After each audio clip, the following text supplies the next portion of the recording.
반갑습니다. 김종훈입니다. 이번 시간에는 을이 해를 봤을 때 어떻게 해석 적용할 것인지에 관해서 한번 알아보도록 하겠습니다. 자, 을이 해를 봤다는 것은 날을 생하는데 음량이 다른 것을 뜻하는데 이것을 우리는 육친상 정인이라고 해석을 합니다. 자, 정인의 기본적인 뜻은 연, 월, 일, 시로 나누어져 팔자 내에 있을 때 해석해 볼 수가 있겠죠. 보통 연에 있으면 조부가 각권의 계승자, 실제로는 연지니까 조부는 아니겠죠. 조모가 되겠죠. 실제로 본다면 그 각권의 계승자가 되고 또는 글공부나 학문의 성을 강화시킨다는 것이죠. 정인이니까 그렇죠. 그리고 또한 삶에 대한 긍정이나 인내심이 강하다고 봅니다. 자, 그리고 월은 학문성 강화가 되고 자부심 강화, 그리고 또 한편으로 엄마를 무기로 삼는 특징이 있습니다. 즉 인성을 무기로 삼는 것입니다. 자, 그 다음에 일 같은 경우에는 정당한 상속 혜택 또는 문서 혜택으로 보며 또 한편으로 배우자의 자리에 엄마가 와 있으니 엄마에게 의존을 많이 하겠죠. 따라서 마마보이적인 기질적인 특성도 있고 남녀 공이 친가 모친 동거 환경을 잘 만든다라는 것이죠. 그리고 여자의 경우에는 인성은 식상을 극하기 때문에 자식들이 보통 객지로 나가는 경우가 많습니다. 자, 그리고 시 같은 경우에는 문서나 권리 또는 결재권을 뜻하고 또는 임대 사업을 하는데, 자, 이럴 때는 뭔가 의존성을 띠면서 임대 사업을 한다는 것이죠. 누구누구의 도움에 의해서, 그죠? 또한 뭔가 일처리도 주변에 의탁해서 뭔가 해결하려는, 즉 의존성이 의존성을 좀 띈다라고 생각하시면 되겠습니다. 여자 같은 경우에는 식상을 극하는 작용 때문에 자식에 대한 근심 걱정 또는 자식이 크면 객지로 나가는 특성이 있겠습니다.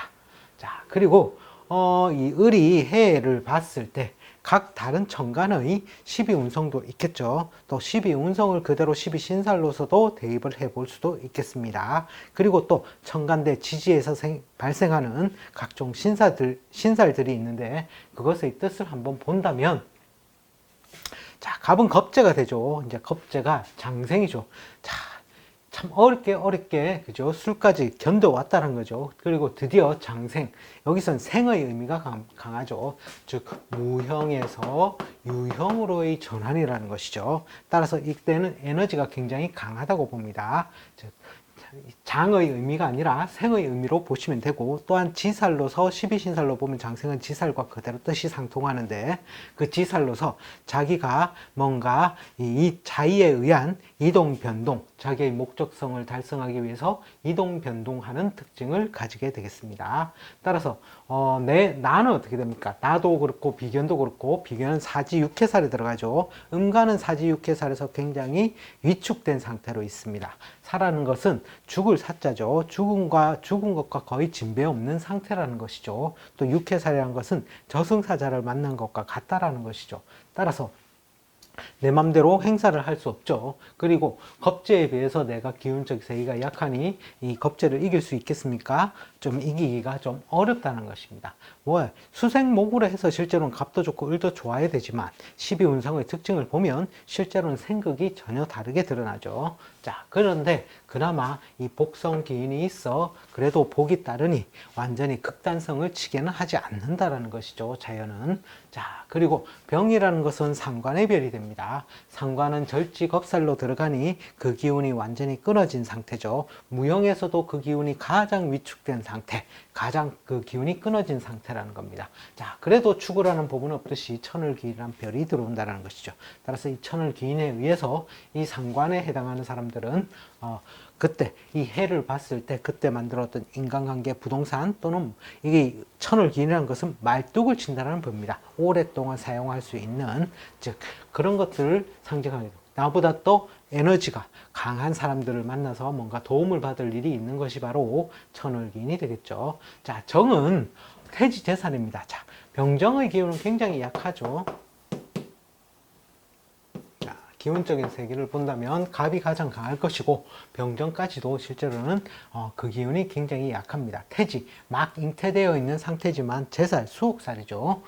옥에 갇힌 것과 같다라는 상태니까 굉장히 위축된 상태이고, 무와 기도 마찬가지죠. 절지겁살 또는 태지, 제살이죠. 참 겁살이라는 것은 구속, 수사, 차압, 압수, 수색, 박멸, 그리고 굉장히 소란스러운 소리가 나는 것, 그죠? 주변이 굉장히 시끌벅적하다는 거죠. 자, 그리고 이 경은 어떻게 됩니까? 경은 나에게 정관의 별이 됩니다. 정관이 이제 병지에 들죠. 병지랑 병든 상태와 같다는 거예요.